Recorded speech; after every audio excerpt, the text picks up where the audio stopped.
Hello boys and girls, it's Byres, and today I will show you part 1 of my new format, Underrated Warframes. So the first episode will be about Vault and Vault Prime.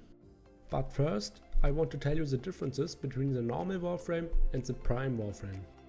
As you can see in this picture, Vault Prime has a higher armor and a higher energy capacity. The armor goes up from 15 to 100 and the energy doubles. But now I want to tell you why I choose Vault and why I think he's underrated. I think the biggest problem here is that most players think Vault is just a Warframe to deal raw damage. And if you play against weak enemies, this is kinda true. But if it gets harder, Vault seems to be useless. To prove that this is not true, I want to show you my build. As you can see, it's a mix between a duration and a range build. You maybe noticed that my power strength is very low, but that's intended. Because with this build, we don't want to kill enemies, we just want to stun enemies in a big area.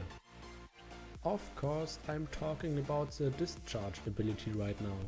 As you can see in this in-game footage, all the enemies get stunned and can't move. That makes it easier to hit enemies with your weapons or your melee attacks. That's why I use the force ability of Vault for defense missions. The cryopod won't get hit if there are no enemies. A nice little side effect of this is that this will still kill a few enemies. But let's talk about the other three abilities.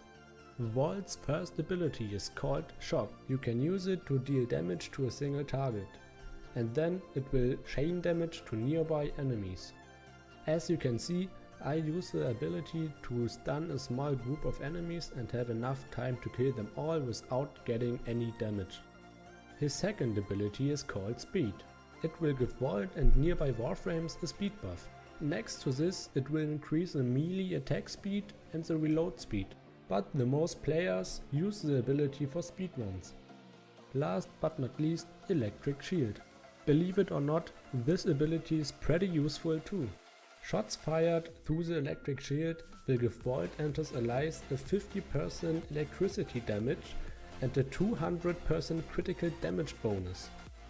You can cast up to 6 shields. The electricity damage bonus will stack, but the critical damage bonus won't.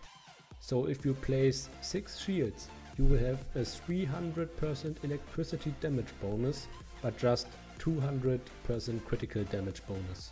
This makes the ability very useful to kill bosses. So this was the first episode. Thank you for watching. I hope I could get you back to play Vault a little bit. I will appreciate every single like and every comment. See you in the next video. Goodbye.